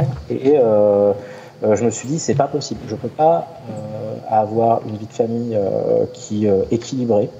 Et en même temps continuer à bosser comme ça. Sinon, en fait, je vais jamais l'avoir de la semaine, je vais l'avoir que les week-ends. Ouais. Et j'ai pas envie de ça. Et même ta vie au travail ne sera pas équilibrée non plus en elle-même. C'est-à-dire qu'il y a effectivement, le mieux c'est d'avoir une vie privée, une vie professionnelle équilibrée, mais passer 16 heures par jour, enfin pas 16 heures, j'ai fait une moyenne sur 5, mais 80 heures par semaine, les week-ends compris, etc. Même dans le cadre même si on n'a pas de vie privée, qu'on a choisi de ne pas avoir de vie privée, bon, ça me paraît curieux, mais ça existe peut-être, mais c'est pas bon non plus, parce qu'on n'a jamais même d'oxygène, et c'est impossible d'avoir une vie professionnelle épanouie sans aucun recul, quoi. Complètement. Et ça, en fait, il est très urgent de prendre ça en main, en fait. Ouais, c'est limite une pathologie quand on en est là.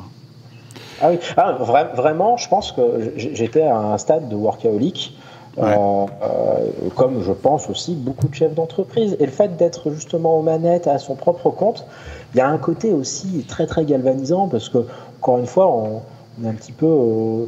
c'est nous le big boss, c'est nous qui prenons les décisions à tout niveau, on a accès à tout, il n'y a pas de limite, donc il y a un côté un peu enivrant par rapport à ça. Et c'est justement le switch qui est intéressant, parce que moi je l'ai vécu, et c'est pour ça que cette histoire de fête de vos collaborateurs des héros, elle est importante. C'est le switch où justement tu passes à cette notion de c'est moi qui fais tout, c'est moi qui décide de tout, je suis champion du monde, etc. à non, en fait, je gère une équipe de champions du monde qui est beaucoup plus enrichissant et galvanisant d'ailleurs. Non, tout à fait. Ah, et puis là, je te rejoins vraiment à 300%, parce que la vraie finalité, elle est là. Bien sûr. Alors, est-ce qu'il y a d'autres choses qui t'ont vraiment plu dans la formation, peut-être plus au niveau de la formation en elle-même, et que tu voudrais dire aux auditeurs, à ceux qui hésitent à passer le pas? Alors, sur la partie formation, je trouve qu'un truc qui est quand même très, très appréciable, c'est que c'est très séquencé. C'est très séquencé et c'est très structuré, et ce qui fait que c'est plein de petites étapes. Tes vidéos, je pense que la plus longue, elle doit faire une demi-heure dans cette formation, quelque chose comme ça. Mais c'est plus souvent des vidéos d'une dizaine ou quinzaine de minutes, quoi. Donc, il n'y a pas ce moment où on se dit, allez, je vais passer une demi-journée complète ou une journée complète. On peut le faire, c'est pas le souci, mais on n'est pas obligé de faire ça. Et je pense que ça peut être une inquiétude pour certains de se dire, ah, mais ça va être compliqué parce que je vais devoir caser du temps, déjà que je suis constamment charrette sur mon agenda, comment est-ce que je vais faire pour suivre mon truc? Et clairement, d'ailleurs, ça aussi, je pense... Je peux conseiller ça à des personnes qui veulent se mettre sur ta formation. Vraiment, il est hors de question de suivre cette formation-là vraiment juste entre deux d'une oreille. Ça marche pas. J'ai essayé, ça marche pas. J'ai essayé à un moment donné de faire ça pendant que j'étais en train de cuisiner. Non, en fait, c'est nul. J'ai revu la vidéo parce qu'au final, je n'ai pas retenu, j'étais pas pleinement dedans. Clairement, il faut être concentré sur le truc. Mais l'intérêt, c'est qu'on peut être concentré, mais sur des séquences courtes. Ouais. En fait, l'écoute que tu décris, qui est souvent celle des podcasts, elle sert surtout à se sensibiliser au sujet et à se convaincre. Après, c'est pas du tout de cette manière-là que je pratique en formation. C'est clair. Tout à fait. Parce que ça marche pas. C'est tout, ça marche pas. Ouais. C'est agréable, mais finalement, on n'avance pas. Donc, bof. Bah, il manque ce fameux passage à l'action. Bah oui. Après. Sinon, t'as juste enrichi ta base de données, mais il n'y a pas le passage à l'action. Et donc, justement, ça, je trouve ça vraiment bien, parce que voilà, tu segmentes les choses comme tu peux. Alors après, il faut éviter effectivement de laisser trop de temps entre deux visionnages. Ouais. C'est important de garder une certaine dynamique et une certaine récurrence, mais au moins, on peut s'y consacrer, même si c'est une demi-heure par jour. On arrive à avancer petit pas par petit pas et à ajuster les choses en fonction du niveau de charge, on va dire, du planning. Donc ça, c'est quand même très très bien. Après, il y a le côté très structuré et donc très structurant. C'est vraiment les choses sont mises par étapes, mais vraiment dans le bon ordre. On n'a pas c'est pas une grosse série d'informations qu'on a, qu'il va falloir digérer, qu'il va falloir détricoter pour retricoter. C'est que vraiment on sent que tu es quelqu'un de très structuré, en fait. Alors, pour tout te dire, c'est pas ma tendance. En tout cas, j'étais pas structuré du tout. J'étais plutôt l'inverse de quelqu'un de structuré pendant assez longtemps, plutôt de profil créatif. Mais j'étais obligé de me structurer lors de ma vie professionnelle parce que sinon, c'était la cata. J'ai commencé comme contrôleur de gestion, moi. Et il y a un truc que je raconte qu'on me croit jamais quand je raconte ça, mais pourtant c'est la vérité. C'est que quand j'ai commencé à travailler en tant que contrôleur de gestion, je ne connaissais pas l'ordre des mois dans l'année. Donc j'ai un peu honte de ça. Enfin, j'en ai plus honte parce que maintenant c'est quelque chose que je maîtrise. Mais voilà. Donc moi je pars. En fait, je me suis fortement structuré. Je pense que j'ai une aptitude à structurer les choses aujourd'hui, mais elle est apprise, totalement apprise. Et c'est ça qui me permet d'être très productif, c'est d'être très structuré. Mais à la base, j'étais pas du tout formaté comme ça.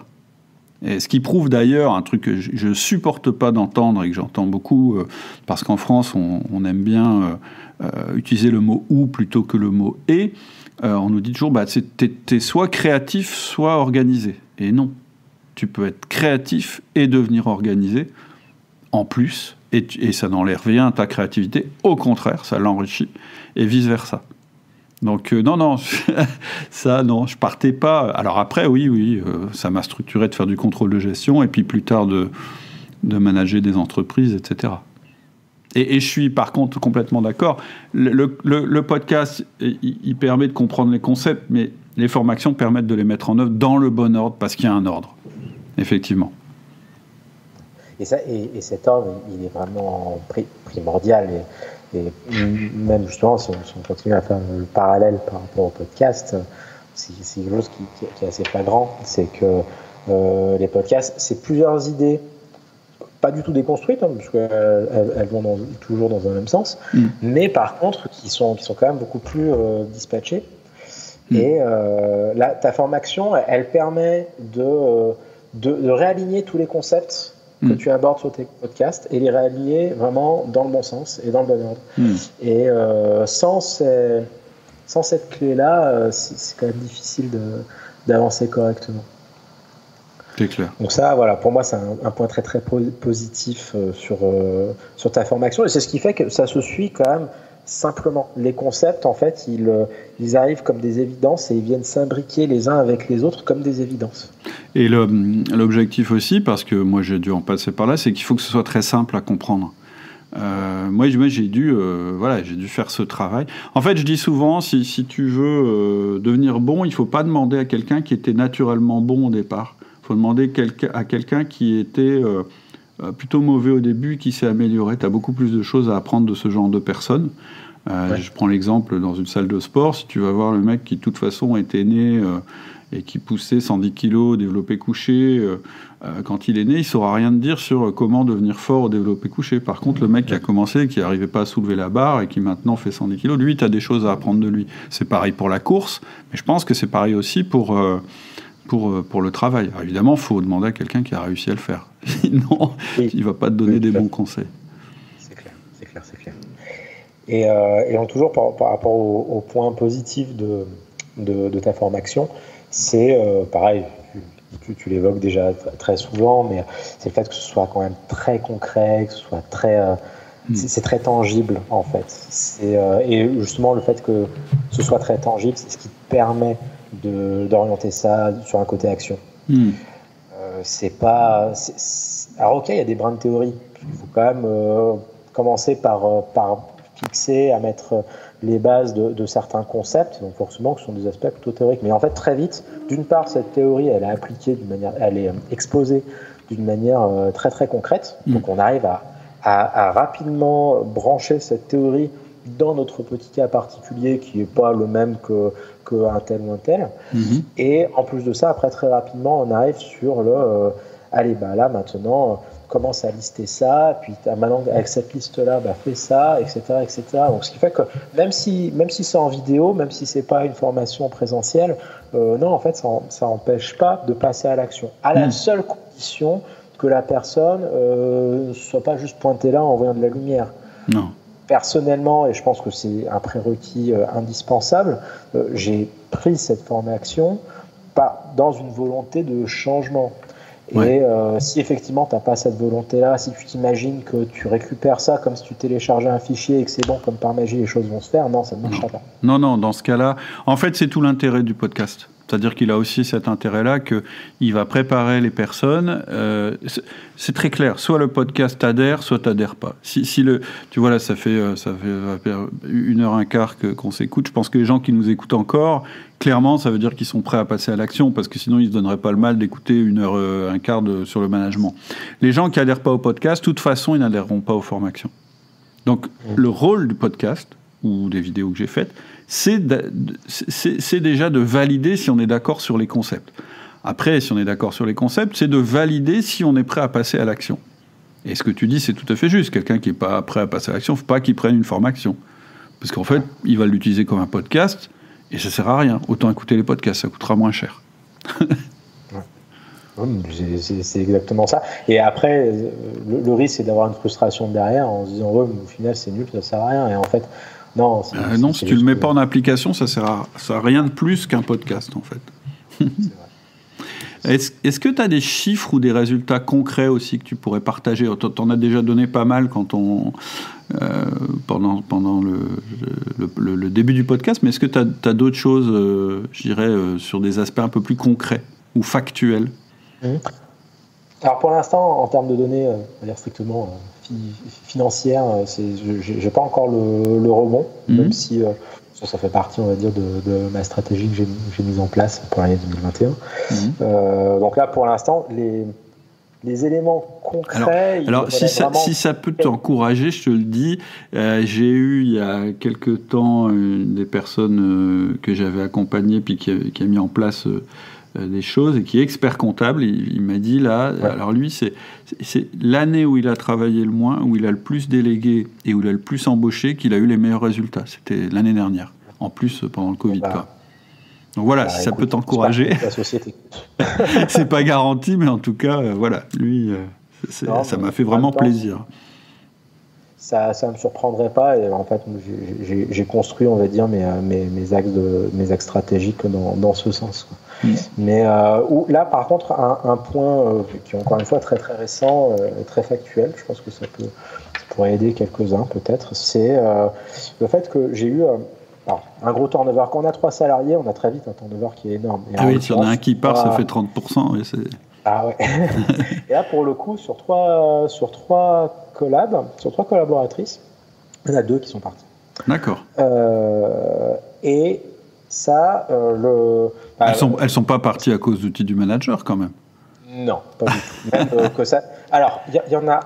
En plus, il y avait un monsieur et 2 dames. C'est le premier, c'est le licenciement que j'expliquais tout à l'heure. Ouais. Et la deuxième, c'est une salariée avec qui les choses se passaient bien. Et là, pour le coup, c'est vraiment des circonstances de vie perso. D'accord. L'oblige à dire, obligé à se poser, à dire ok, qu'est-ce qu'on fait? Et, bon, on va s'arrêter là, on va s'arrêter. Et mine de rien, avoir une salariée qui a 12 ans d'expérience qui s'en va, forcément. Alors déjà, 2 salariés sur 3 qu'on remplace, on se dit mon Dieu. Oui, c'est gros, c'est lourd. Si t'as pas la structure de management en place, là, ça peut même te mettre en grave difficulté. Ouais. Et ça, encore, le licenciement, c'était quelque chose de choisi. J'ai réussi à trouver une solution de repli et provisoire et ensuite plus ancrée pour pallier à ça. La deuxième, quand on a pris la décision de dire qu'on s'arrête, là, pour le coup, je pense qu'en temps normal, j'aurais été un peu en panique, vraiment. Là, concrètement... j'étais relativement serein parce que justement j'avais commencé à mettre en place ces choses-là. Cette prise de décision de se séparer, ça a été fin novembre. J'ai commencé ta formation tout début septembre. Il n'y a pas énormément de battements non plus, mais en attendant, j'avais mis en place des choses. J'avais mis en place aussi à côté mon système de vidéo tuto aussi qui, dans ma tête, je me suis dit, ok, en fait, si tu t'en vas, déjà c'est dommage, tant pis, les choses sont ainsi faites, mais en fait, c'est pas grave. Parce que la nouvelle personne qui va rentrer, elle va rentrer dans ce système-là et en fait les choses vont bien se passer. Et véritablement, j'ai pu être incroyablement serein dans mon process de recrutement parce que justement, je me suis dit le process d'intégration il est là, il va fonctionner et c'est le cas en fait. La personne en question elle a commencé au mois de janvier et c'est ce que j'expliquais tout à l'heure un peu en amont, c'est que effectivement là on arrive d'ores et déjà à lui mettre en place des choses, elle le perçoit véritablement comme un challenge, comme un véritable défi à relever et on pourrait, en fait c'est motivant. Oui, c'est ça inverse En même temps, cette motivation, je la balance pas juste toute seule dans une piscine en me disant vas-y, nage, alors qu'elle sait pas nager. Ça, non, c'est pas ça non plus. C'est que non seulement il y a un défi à relever, mais en plus, je veille au grain. Je veille au grain et mon bras droit, et là aussi, c'est quelque chose qui devient très fort, c'est que une collaboratrice, mon autre collaboratrice qui, elle, travaille avec moi depuis à peu près 6 ans, niveau collaboratrice autonome, très bien. Là, j'ai pu la faire monter d'un step, en fait, en lui disant, écoute, maintenant, là, tu avais une assistante, maintenant, tu vas en avoir une deuxième. C'est quand même pas rien. Et puis maintenant, tu vas pouvoir commencer à déléguer ça. Et puis, toi, tu vas pouvoir te focaliser sur telle chose. On a pu se structurer de cette manière-là. Et ça, c'est quelque chose que je n'aurais jamais pu mettre en place sans une méthode préalable. Et vraiment, ta formation, ça m'a permis d'être très serein sur ce process, et non seulement d'être très serein, mais en plus de ça, mes 2 collaboratrices assistantes qui sont quand même vraiment débutantes, elles s'en sortent super bien. J'en suis super content. Très certainement qu'elles m'écoutent. Alors j'espère qu'elles ont le sourire en m'entendant. Voilà. Mais en attendant, ouais, je suis quand même très très satisfait de les voir justement prendre du plaisir à évoluer. Je vois ma collaboratrice qui au début avait un petit peu peur d'avoir ce statut où vraiment elle va encadrer 2 assistants, et au final elle se dit oui, mais Guenda, en fait t'avais raison, t'as bien fait de faire ça. Et donc ce qui fait que ça lui plaît, elle trouve du plaisir à cet aspect-là, et moi je suis juste super content. Donc au final on est tous alignés à un moment qui n'était pas du tout gagné d'avance, parce qu'encore une fois, quand tu remplaces les 2 tiers de ton effectif, tu t'attends pas forcément à avoir ça en 2 semaines. C'est clair, c'est sûr. Et ça, j'ai trouvé ça génial. Excellent, super, formidable. Et puis, je pense qu'aussi, ça te donne de la visibilité pour plus tard, c'est-à-dire que maintenant, si tu as envie de faire grossir ton équipe, tu sais comment faire, quoi. Les bases, elles sont bien là, quoi. Donc la porte de la croissance est bien ouverte. C'est exactement ça. Écoute, super témoignage, super expérience, je te remercie. Est-ce qu'il y a des choses que tu voudrais dire, d'autres choses que tu voudrais dire aux auditeurs, peut-être des leçons que tu as tirées de cette expérience? Ouais, alors déjà, je pense à un point qui me paraît quand même hyper important. Alors surtout, j'ai plutôt une visu avec des chefs d'entreprise, parce que j'ai plutôt ce profil de personne comme interlocuteur. Mais globalement, ce que j'ai l'habitude un peu de leur expliquer pour endosser leur casquette de chef d'entreprise, pour moi, il y a 3 compétences, on va dire, nécessaires. 3 piliers, on va dire, un peu majeurs, sur lesquels on va pouvoir construire le reste. C'est d'une part leur capacité technique. Bien sûr. Autrement dit, d'avoir une bonne maîtrise de ce que l'on fait et de ce qu'on va ensuite faire. On va maîtriser ça. Ensuite, la partie commerciale, ça va vendre ce qu'on fait. Parce que si on a beau être très très bon pour faire un truc, si on n'arrive pas à le placer sur un marché, on va avoir du mal à décoller. Et une partie organisationnelle qui va permettre véritablement d'orchestrer la manière dont on fait les choses, et donc de réussir à gagner en efficacité et en efficience. Ça, pour moi, c'est 3 éléments majeurs. Et en fait, ce que je constate, surtout pour les petites entreprises, c'est qu'on part du postulat que comme j'ai pas beaucoup de moyens, ma première des priorités, c'est l'accès commercial pour rentrer très très vite du chiffre. Et ce que je constate à ce moment-là, c'est qu'on a un coût assez classique, on a une hyper-croissance d'un seul coup, et donc on subit le fait de devoir embaucher un peu à l'arrache, et puis on n'a pas construit, on va dire, un modèle de management, un système de management qui permette de rendre cet aspect-là fluide. Et on arrive très vite, j'ai vraiment vécu sur des entreprises qui sont ensuite vraiment passées en difficulté derrière. C'est qu'on a ce sentiment que l'entreprise, ok, très bien, le chiffre d'affaires il est en train de décoller, mais à chaque fois que j'embauche quelqu'un, c'est un idiot. Vraiment, je l'ai entendu très très souvent d'un de mes clients qui me disait mais je comprends pas, en fait c'est des idiots. Non, en fait c'est pas des idiots, c'est juste que le deal il est pas clair, la personne, est-ce que tu lui as expliqué ce que tu veux? Oui, je lui ai expliqué. Non, mais si on lui a expliqué juste comme ça à l'arrache, ça peut pas marcher. Et clairement, cet aspect organisationnel et management que je mets un petit peu dans le même cercle, il est hyper important à avoir même quand on est petit. L'organisation d'entreprise, d'avoir un système d'organisation, un système de management fiable, c'est pas un truc réservé aux gros. J'ai presque envie de dire, même quand on n'a pas de salariés, en fait, c'est très utile de commencer à se focaliser sur ces aspects-là, d'autant plus que le jour où tu as 20, 30, 40 salariés et que tu veux commencer à mettre ça en place, ça va être très très compliqué. En fait, il y a l'aspect commercial, organisationnel, je suis d'accord avec toi. Et puis, un chef d'entreprise, il est là pour créer des actifs. Ça, on l'oublie assez souvent. Il n'est pas que là pour créer du résultat et un chiffre d'affaires. Il est là pour ce qu'on appelle des actifs. En fait, c'est ce qui va générer du chiffre d'affaires récurrent. Et tu sais bien que la valeur d'une entreprise, en fait, elle vient surtout de son chiffre d'affaires récurrent, pas du coût qu'il a fait l'année dernière et qu'il refera jamais. Et il y a beaucoup de chefs d'entreprise qui n'intègrent pas ça, déjà, que en fait, faire une activité récurrente, ça a beaucoup plus de valeur que de faire une activité ponctuelle. Et la deuxième erreur qu'ils font, c'est qu'ils n'intègrent pas dans leurs actifs, parce qu'en fait, finalement, c'est pas écrit dans le bilan ni à aucun endroit, leur système de management. C'est-à-dire ce qui va leur permettre, en fait, d'assumer la croissance de l'entreprise. Et quand on n'a pas compris ça et qu'on est chef d'entreprise, qu'est-ce qu'on fait ? On fait des coûts, c'est-à-dire que le chiffre d'affaires, il fait un bond, et immédiatement derrière, il s'effondre.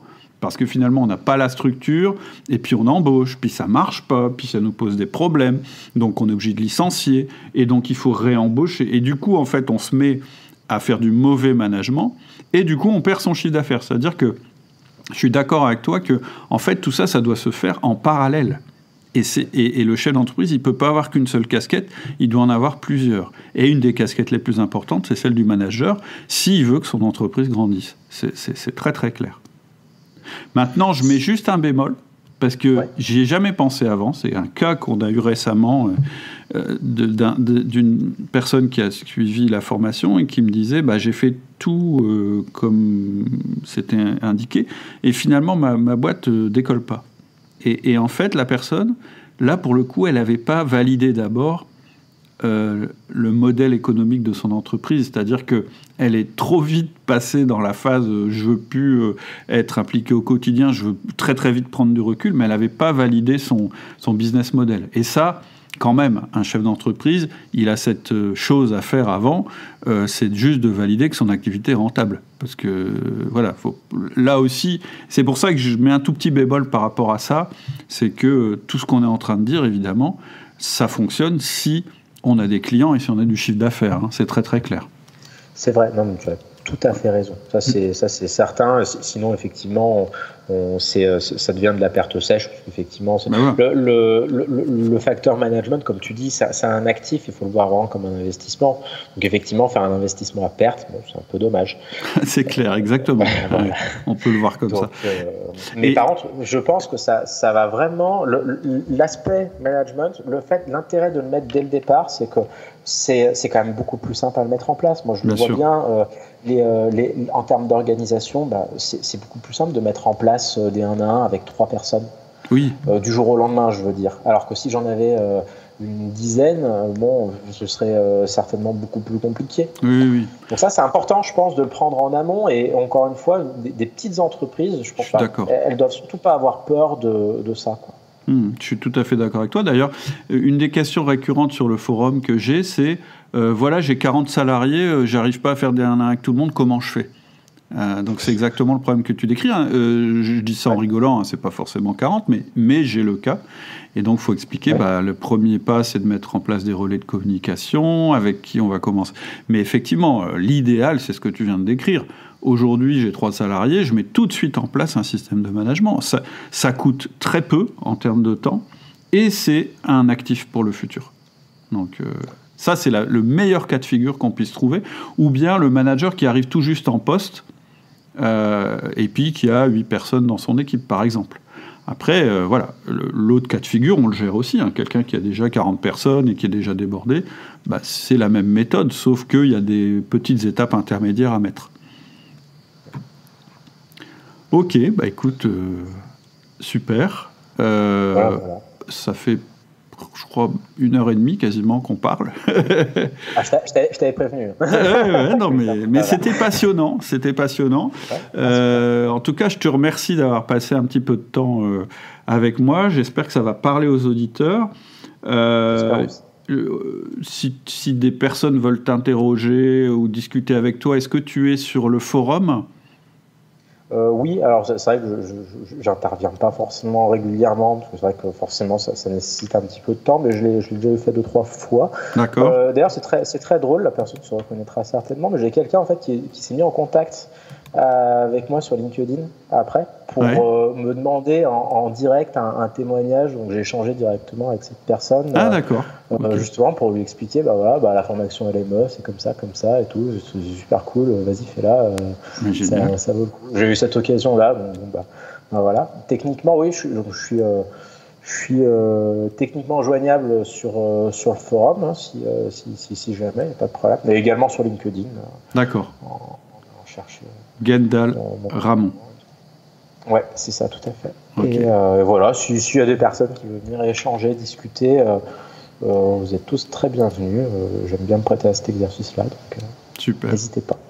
Tout à l'heure, on va arrêter là, mais j'ai un truc à te proposer juste après, à propos de la formation tableau de bord dynamique que tu n'as pas prise, mais j'aimerais bien avoir ton avis là-dessus, puisque tu es dans la partie. D'accord. Okay, super. Ok. En attendant, écoute, je te remercie infiniment. Et puis, merci beaucoup à toi de m'avoir accueilli, parce que pour moi, ça a été un moment aussi très, très, très agréable de pouvoir échanger avec celui que j'appelle mon mentor du management en ce moment. Wow. Là, vous ne voyez pas, mais je suis en train de rougir. Vraiment, ça a été un instant très, très agréable. Super. À bientôt. À très bientôt. Salut Gendal, au revoir. Voilà, c'est tout pour aujourd'hui. J'espère que ça vous a plu autant qu'à moi. Si le podcast te plaît, évidemment, et si tu as envie de nous rendre un grand service, c'est le moment d'aller dans ton appli de podcast et de cocher les 5 étoiles, voire de nous mettre un commentaire, ce qui est encore mieux. C'est le seul moyen, c'est le moyen le plus important pour que le podcast soit diffusé le plus largement possible. Ça te prend quelques secondes et ça nous rend un énorme service. Donc merci d'avance et puis je te donne rendez-vous soit tout de suite sur le forum ou soit la semaine prochaine sur le podcast. À bientôt. Au revoir.